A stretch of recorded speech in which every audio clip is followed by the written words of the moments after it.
Il n'est pas nécessaire d'avoir toute la connaissance du monde ou de l'instruction pour demander un héritage terrestre.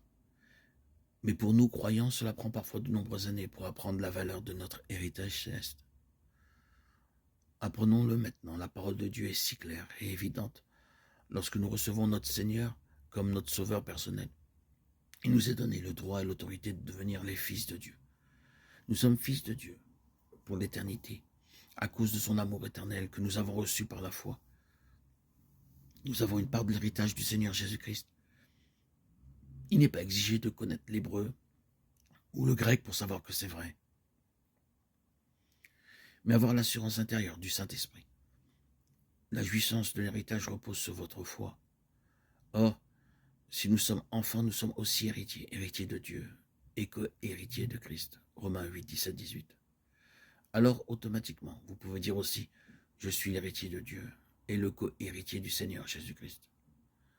Nous ne pouvons pas comprendre maintenant la pleine signification de cet héritage, mais nous savons que le jour vient où nous connaîtrons tout à ce sujet.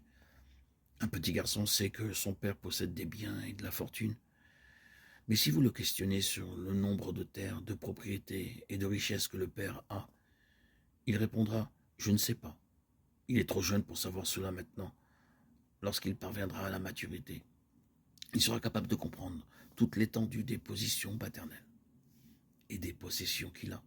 Aussi, alors que nous ne pouvons pas comprendre maintenant notre héritage, lorsque nous verrons notre Seigneur face à face et lorsque l'œuvre de grâce sera parfaite, nous connaîtrons toutes choses. Vous devez croire que vous êtes appelé et choisi pour un grand et éternel héritage. En recevant Jésus-Christ comme notre Sauveur et Seigneur, nous entrons dans une pleine participation spirituelle. En premier lieu, nous devenons participants de la nature divine. 2 Pierre 1, 4. Deuxièmement, nous sommes participants du Saint-Esprit. Hébreux 6, 4. Troisièmement, nous sommes participants de la sainteté de Dieu. Hébreux 12, 12. Cinquièmement, nous sommes participants de la gloire qui doit être révélée. 1 Pierre 5, 11.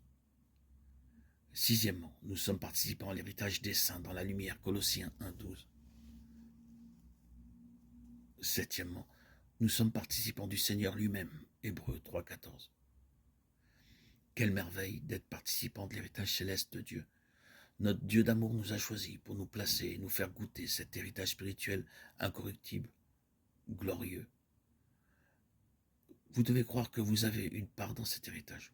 Beaucoup de croyants pensent que le salut, c'est seulement aller au ciel, que Dieu est miséricordieux, qu'il pardonne les péchés, et qu'ainsi ils peuvent aller au ciel. Qu'importe ce qui leur sera donné, même un petit coin pourvu qu'ils y soient. Vous devez réclamer votre part et en jouir par une vie triomphante. Et ne pas vous laisser tromper par l'ennemi, le diable.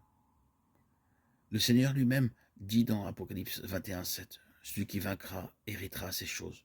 Je serai son Dieu, il sera mon fils.